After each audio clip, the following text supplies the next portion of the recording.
Hello and welcome back to Aston Martin. I've actually brought you for the penultimate race, which might mean this video has gone out a little later than you probably would have been expecting, just because I went a little bit further than I was expecting. But there's a very good reason for that. I'm just going to preface that with the drivers and constructors titles sealed a long time ago, not an issue. But it's the rest of the field where things have gotten interesting. The constructors table gives you a little bit of an idea. Yes, we are well clear. However, Red Bull 283, McLaren 275, Ferrari 270, Mercedes 218, Alpine 178. Shout out to Lewis Hamilton retiring and then Alpine getting good. Even Williams have 12 points, which is 11 points more than they had last year. And the drivers sort of shows you a little bit as well. Pierre now has 400 points, by the way.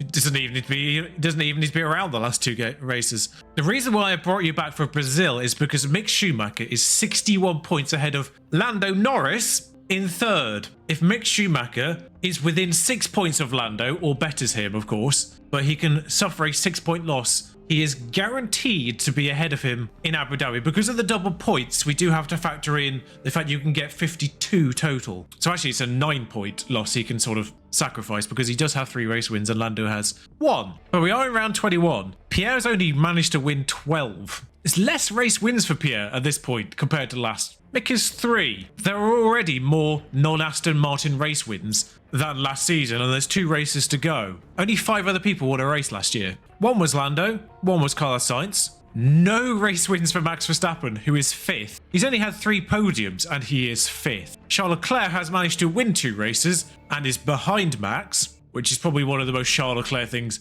possible. George Russell has more podiums than Max Verstappen, and then is also behind him. Kevin Magnussen has 4 podiums at Alpine. Kevin Magnussen, not is it 4 podiums, it is 4 second places. He's never been first and he's never been third, but he has been second 4 times. And of course, that other race win we already know to be Albon. And sadly for Williams, all 12 of their points are Yuki Tsunoda. Not a pointless driver this year, but unfortunately the rookie is not having the best of times.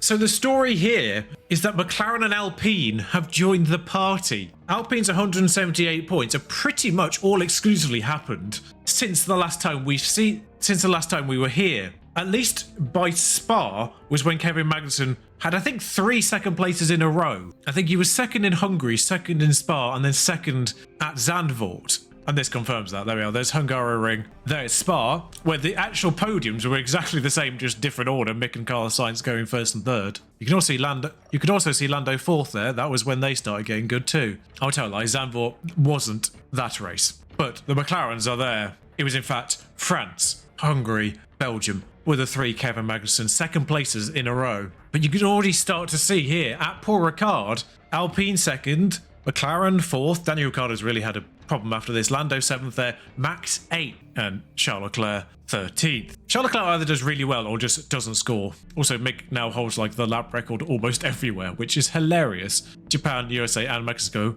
all him. So the objective today is to have Mick finish effectively 1 place behind Lando as long as Lando doesn't win, and he will be fine. In fact, I think even if he wins, he'll be fine because that's 8 points. So I will see you for qualifying. I will obviously do the Brazil race in full here. I will also show you the final standings after Abu Dhabi at the end of the video as well. See you in a moment. Brazil's a little weird. The degradation is really high, which means I had to run them a lot harder than I normally would in practice 3. Effectively, Pierre did 2 full runs. In fact, they all did 2 full runs, but, you know, a full run is 18 laps here because it's a shorter lap, but the degradation is so high for such a short lap. On an 18-lap run, they're coming in with 30% tyres. Thankfully, we're all good. It does mean poor Oliver Behrman doesn't get a look in, but heavy rain, which wasn't in practice, and light rain for the race. Now, I will say, Pierre is having to make do on engine, and Mick is slightly less having to make do with engine, but definitely having to make do with gearbox. They're not horrible, but they're not great.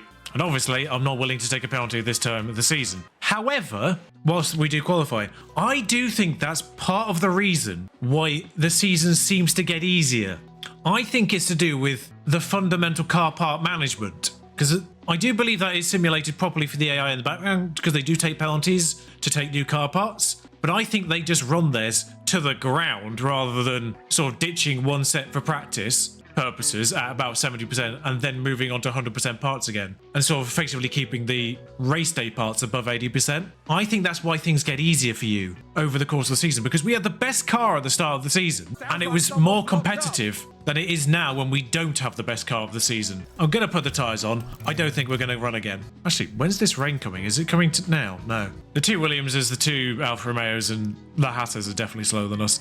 Haas kind of got good at one point. Never quite to the levels that McLaren and Alpine are. Valtteri Bottas out in Q1. See, this is what I mean. Mercs have just evaporated, seemingly. K-Max skates through with a car park warning, probably. Actually, that might be an incident penalty, because I think he crashed into Lando Norris. Lando Norris was taken out of practice 3 by an Alpine. I thought it was Esteban Ocon, but the penalty might make that Magnussen.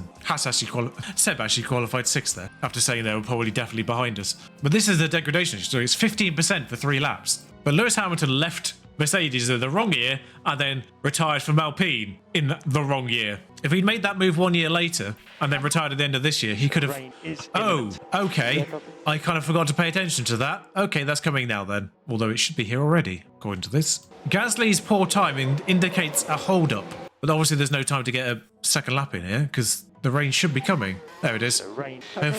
Hopefully nobody's doing a flying lap that can push Pierre out here. Yep, we're all good. And it's going to stay at a wet level, so we don't need to panic. It's a shame Tsunoda didn't put a time in. I would love to have seen like a proper shake-up there, Tsunoda Sargent, because unfortunately now it's just going to be the best person on wet tyres that gets through. Unless someone did that on an intermediate tyre in a slightly less wet session. So maybe Seb might get through if he did that at the right time. Tsunoda gets 10th. Verstappen nicks 10th. Ocon nicks 11th. Russell 14th still. Interesting. So Seb actually did do that at exactly the right time, by the looks of things. So Seb into Q3 is a shake-up. Ocon out of Q2 is a shake-up. Russell out as well. No Mercedes in Q3. 2 Astons, 2 Red Bulls, 2 Ferraris, 2 McLarens. I think I didn't say them. And then Alpine and Haas. Is it still wet? I'm presuming with heavy rain, it's still going to be wet now, surely. No, it's dry again, apparently. Yeah, we used the Q3 set first, I think. Check the weather forecast real quick. It's going to stay dry the entire time. So much for heavy rain. Didn't even tip into wet territory. And then dried within the 4 minutes in between Q2 and Q3. I genuinely don't think the game realizes it's only about 4 or 5 minutes between qualifying sessions, because it would 100% still be wet now. Also, I've seen the map for F1 Manager 23, and I don't like it. I don't think it looks as nice. I mean, layout-wise, it's the same, but they've just coloured it in like a zoo map. Why are people not coming out sooner? I'm worried that people aren't going to get out in time here. Being behind the McLarens actually isn't the worst thing in the world, or indeed Magnussen. I'm worried we're not going to get around in time. Typically, you need like a minute on top of what the normal lap time is. Okay, still 30 seconds. Accidentally clicked 16 times there. That's my bad. We've already done half a lap. Sainz has... Oh, the track's ramped up between first and second running there, because Gasly's now 6/10 off pole. Mick's out on a slower first sector, which doesn't bode well for him here. Faster middle sector for Pierre. Faster middle sector for Mick. There must have been big time gain somewhere along the way here. Oh, Sainz has done a blinding time because he's up the chuff of Vettel. He's had the slipstream. Yeah, Pierre's 3/10 off still. And Mick is 7. Yeah, that's Sainz, I think, is the one inside Vettel. So he's got pole because he's been... I mean, yeah, look at that. In fairness, Pierre still went faster, but yeah, he did a faster time in Q1. Sainz did pull out that kind of time in Q1 though, so... Mick had more in him, but I think 5th was the best we could have asked for there. It is what it is. So light rain in the race. Let's see how this pans out then. So the rain is almost immediate and then runs for practically the entire race before drying up again. So it's intermediate the entire time. There's a dip in the middle where it's going to get dry again, but I think it's going to be a case of intermediate tyres are still going to be good enough, but the degradation here is so high. I'm wondering if that's worth being on dries for that little bit. But I mean, the good news is the rain comes certainly early enough that it's worth being on softs at the start. So we'll just stick them on softs and react to when the rain comes. Stick them on softs, react to the rain. Simple as that. No penalties of anyone in the top 5. We start 2nd and 5th. So we are looking at lap 11 for intermediates, probably. There's his number 1, by the way. You can see it clearly there. And now he's apparently out of the car. And it's lights out, and away we go. We appear to be the only soft runners in the top runners. I think Esteban Ocon might be on softs slightly further back, but I think he is the next soft runner. He is. Everyone has fresh softs, of course, because of the rain. And importantly, because this is what the race is about, Mick versus Norris, they qualified 4th and 5th. They're fighting each other on track. Got him off the line, but Norris had him back through that sector. Mick's on the inside here. We have to kind of immediately go off this. I know the rain's coming, but even so, I don't want to like destroy the tyres before the rain even gets there. It's an amazing back and forth between the two. Meanwhile, whilst we weren't paying attention, Gasly took Sights through there as well. Oh, Sights just took a slightly wide line and just kind of opened the door for him. It's almost like Carlos was just admitting that he was going to get him eventually. Went, solid, we'll just let him go now. Pierre's in a class of his own. I do have a question mark on Pierre Gasly going forward. The intention for Aston Martin's save here was always to get an English driver in. And because Aston Martin is made in Germany, it does make more sense to have a German on the books than a Frenchman. Yeah, Aston, I think are now owned by Audi or someone. I forget who they're owned by, but it's someone German. They shouldn't be deploying anymore either. Now, in regards to our drivers' current positions in the Drivers' Championships, now obviously because I've been running through these Grand Prix on a little more speed, I've not been optimising their races probably quite so much. Mick probably could have been well clear in second by now if he wasn't, and if he just sort of crashed every other race. You last saw us at Azerbaijan. Mick crashed immediately in Canada the race afterwards, which I found hilarious, but thankfully he's not had a 0-point race since then, I don't think. Which does worry me because last time we were in Brazil, Mick did everything in his power not to get points. Ocon's already had an issue, which I had noticed. So he's dropped out of the top 10. Not that we're fighting Alpine here. But Mick's pace right now dictated by Leclerc on mediums. Pierre has a 2-second lead. And Mick is stuck in a train, so I feel like we don't need to bother with fuel. And Mick is also in that awkward third spot. This is a double DRS, so there's always the chance that both Sainz and Leclerc can get through here. Not Sainz and Leclerc, both Sainz and Mick. Mick got... I didn't see exactly what happened with Mick there, but he ended up a good solid half a second off there with Norris looking at his backside. So I think he got squeezed out awkwardly. But here we go again. One lap later, it's now Leclerc and Mick behind Sainz. Whether they both can make a move is a different question. Neither of them even tried. Round 3. I'm just 16 timesing between these because this is the only place where they're going to actually make the move. Mick's a lot closer to Leclerc than Leclerc is to Sainz. I actually think Mick's more likely to get Leclerc. Oh no, not now, he isn't. Norris and Perez holding on, and then Ricciardo doing Verstappen, actually all the way down from there, actually, is a thing. But Max Verstappen just being a non-entity this year has been odd. He was winning a race. He was with us in Monza, actually. I think he was winning Monza, then somehow ended 13th. I don't know how, because he didn't actually have an issue in that race. He just finished 13th after starting first, or being first, when the pit stops happened. I think he just pitted way too early and got stuck. And there goes Mick. Right on cue. Now, hopefully, that is one and only off moment. The rain's nowhere near. All right, so the important thing here now, I don't care if you burn the tyre for a lap. Rain's coming, so we'll go aggressive on those. Don't need to burn fuel. In fact, actually, try and build as much of a gap to Mick, because it's still only about 5 seconds. To leader, I imagine. Yeah, to leader, Mick's still only 5 seconds behind Pierre. So we need to be able to pit them both at the same time when this rain comes. So we might as well just catch Perez and harvest instead. So rain should be coming now, in fact. Is Pierre beyond the pit lane entry? He is not beyond the pit lane entry. One thing we haven't looked at here is how good intermediates actually are. Add new strategy. Oh god, we're definitely going to need 2 intermediates. Oh god, we're going to need 3 intermediates. Okay, that sort of just about covers it. Oh, bear in mind it actually will dry up at the very, very end. Yeah, you've actually got about 6 laps at the very, very end where we should be all right. Now, we don't have any new softs, but I think we might actually have enough to get to the end of the race. But a medium actually would work better, apparently. So I think when looking at the track, that is lap 64 when it's actually... Oh, actually, at this point, it'll be dry coming from like lap 60. Yeah, so actually that might be more sensible, being on a medium to the end and just allowing that to be burned through. And then we'll create the same strategy here. We'll work on the assumption they won't be next to each other on the road, even then. I think actually... Are they pitting on the same lap there? I don't know. But we're going to pit them both now, because by the time they get round again, it's going to be worthwhile. And Mick is currently 6 seconds behind Pierre, so this might work out just right for us. Certainly by the time Mick gets out of those pits, he's going to be in intermediate conditions. No one else has gone for it yet. I'm trying to see where the trigger point is. Out of curiosity, Mick, are you in already? Oh, I think we just got... The Williams of Armstrong is coming in. He's the last person... No, he's not. They're all waiting a lap. Oh, the fools. All right, so we cannot push these in any way, shape or form. As Gasly's come out directly behind Ocon, which is going to be a problem. Deploy past him, please. Energy if you need it. Get past him, Pierre. He is on dry tyres. In fact, Mick's going to catch him as well, so I will deploy Mick. That's a Williams, actually. Deploy Mick past the Williams if you can, Mick. And think about letting coast. All right, so all these wet runners, dry tyres, are just getting in the way now. Can you just drive past them, Mick? Just drive past them. Go round them. Tires down. It's not difficult. Oh my god. How are they so... They're still going. These ones are still going. Just go on their left-hand side, Pierre. Go on their left-hand side. Mick's not even going to gain positions here, I don't think. Because just in case... Oh, he might actually. He's got Norris. Clearly fighting Sainz on the inside here. He's not even got Sainz. By pitting at the right time, he's not even got Sainz because he just couldn't clear drivers. This medium runner of Bottas... Sorry, I just had to laugh at that because it was just Sainz. Pierce just decided to go off-road to get past them. I hate this. I hate this. Norris has just got to mix inside here because he's stuck behind this stupid Alfa Romeo. He's lost a position because of this. How's Norris just gone through? Mick's the one deploying. Low on battery. Norris, not only has Norris been let through, he's through seconds up the road. And Mick was the one deploying. I hate this game sometimes. It's so stupid.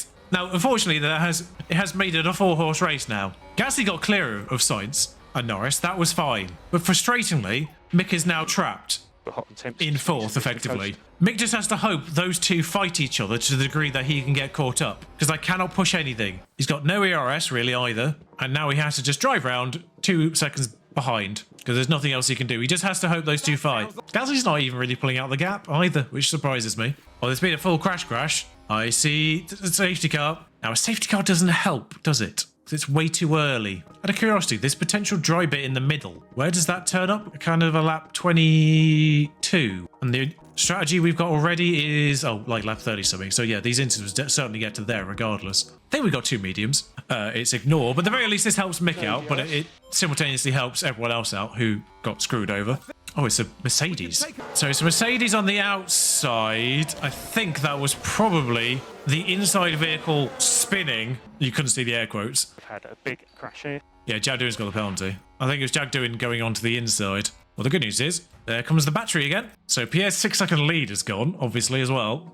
So it doesn't help Pierre, does help Mick. But it does also help Magnussen behind Mick, unfortunately. And Perez and Russell and Leclerc and Verstappen. Oh god, it's coming in already. Why is he coming in straight away? Bottas hasn't even got caught up yet, for Christ's sake. I'll deploy off the start, but that's as far as I'll go here. In fact, I'll look at Mick. I'm not sure that's the sensible thing to be doing on a rainy track. I know it's getting a little bit heated into those tyres, but makes me worried. Especially into a barrier here, for Christ's sake. But yeah, safety car's coming in already. Bottas is just about going to get caught up, actually. So we'll just power off the line and deploy off the line. We'll just kind of let Pierre drive off again, hopefully. There's no DRS, of course. Severely helps their tyres. Now, Mick and Norris, as they are right now, does guarantee Mick's second, of course. Mick does need to be within 9 points. So if Norris is third, which is 15 points, then Mick can be anywhere as far down as 6 points. Well, 7 points, really. It would be nice just to guarantee it, but... Just said it's dry there briefly, so that we know that is dry. Oh, this is all very borderline, this bit here. Oh, I forgot to undeploy them. Annoyingly, this is making Sainz actually vaguely competent at this stage of the race.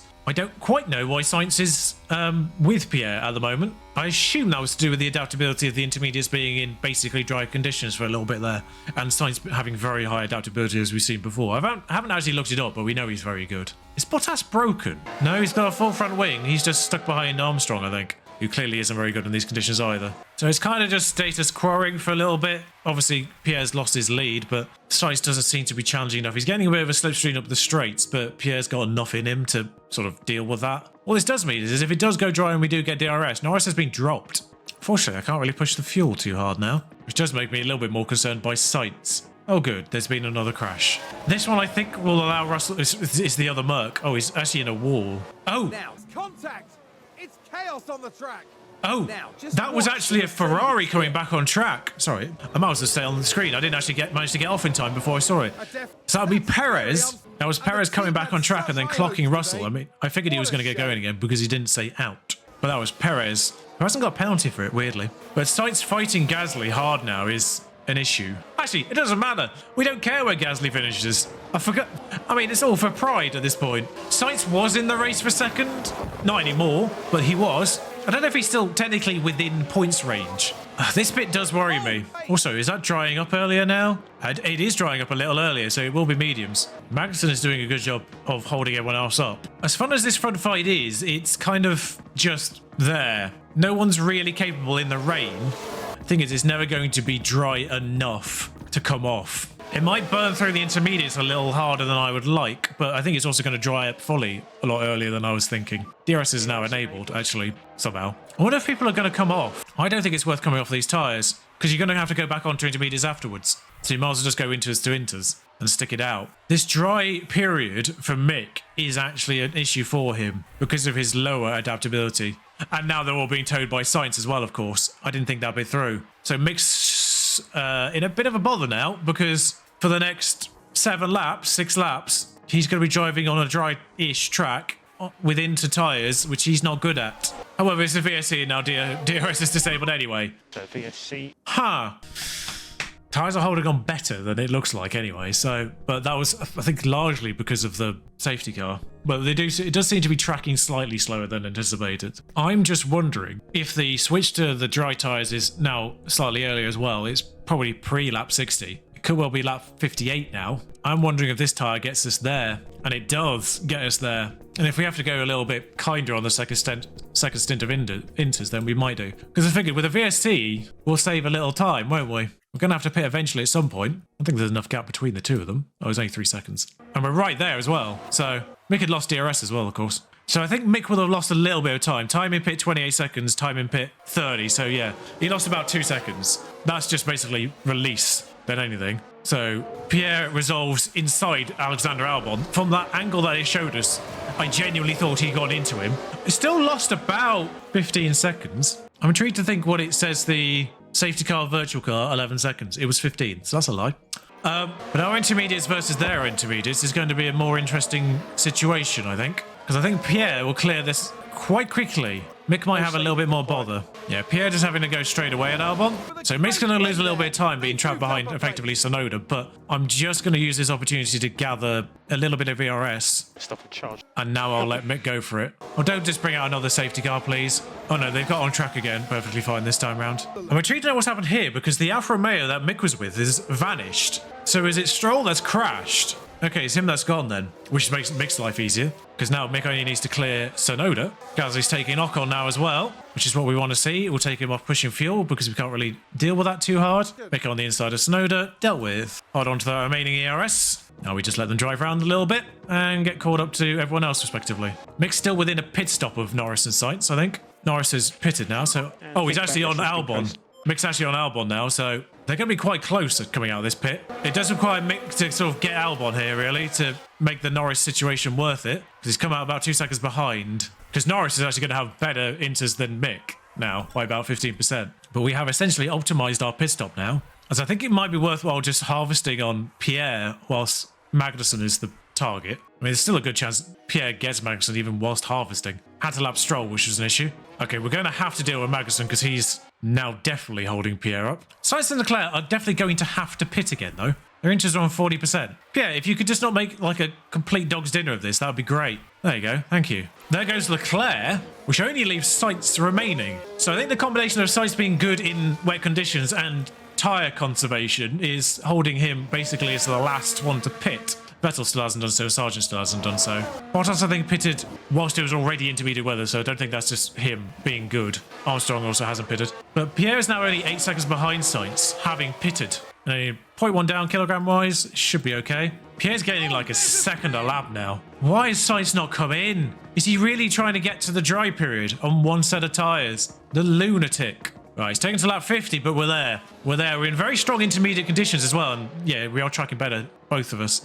We'll just double check when the dry is coming. Possibly still actually another lap earlier now. It could be lap 57. But Sainz has 28% inters. If he pits now, he's also a fool. Sargent hasn't gone either. He's on 22% inters. There's a car to lap momentarily, which isn't getting out of the way. By the way, I've just realized why it doesn't help to deploy down there, because it doesn't actually use any deployment, even on deploy, down the straight with the DRS, which is so bizarre. Right, so you don't need to use that ERS, mate. So Mick's now lapped Stroll, who I'm guessing doesn't have a front wing. No, he doesn't, because he's just like so slow now. So now it's Mick's turn to get caught up. In fact, whilst he's a second in the lead, Pierre can harvest up a little bit again, because he's still going to be getting on Sainz regardless. Sargent's finally given up the ghost. 4 laps of when he actually does need to pit for dries, probably. All right, so we've got some ERS for the dry period now. Sainz still hasn't given in on 20%. Mick's now on him. Oh, Norris has joined the party. Sainz is so slow, he's held Mick up So now Norris has got the benefit. Mick, if you could just now not make a dog's dinner of this, that would be great. This is the most farcical situation. All right, so Mick's got his tyre on Sainz now, so there we go. That's that one dealt with. Oh, Sainz has gone into the pit one lap before he needs to go onto dries. Probably. What's he going to come out on is what I want to know. If he comes out on intermediates, that is the most Ferrari thing I've ever seen. He's come out on a brand new set of intermediates. Oh, and there's the rain stopping. So we are looking lap 58 probably still. It's going to dry up now. It's actually drying up a lot slower than anticipated. Yeah, that's taken a lot longer to dry up. I think Norris's 15% better tyres are working now. Oh, God, they've just gone past the pit lane on the lap when they probably need to pit. So because the stint is 12 laps, I think mediums is still best. I think everyone's going to pit now is the problem. Oh, it's not actually at the threshold for them to have pitted. Interesting. There's still 11 laps to go, though, so I think it's pretty much guaranteed. Now, Mick isn't even at the box by the time Pierre's out of it, so no hold up there this time. Everyone's come out in the pit lane now, so I think the trigger points happen, but it didn't happen for Norris or Leclerc. Sainz is coming straight away as well. So I think Norris's race is done then, because they've left him out. The intermediates might hold on just well enough. Mick was pushing fuel, unfortunately. We'll make the most of this lap on dries, as I suspect that interval to Norris and Leclerc is going to tumble. You can see the effect of being held up, though, by Sainz. 7 seconds behind Pierre. Oh, and also all of his ERS as well, for good measure. Right, so there's Mick just zooming by the pit lane. They still maintain third and fourth. Poor Sainz, though. He got so Ferrari'd, as we have to get past Stroll again. Actually, Mick might still get that .1, even without conserving, which might be useful, as I get the warning immediately. Oh, no. He's hovering. We'll leave it. Wait, hang on. Mick, what's happened there? Why do I bother with you? And that's an off, and a big off. Actually, has he damaged his...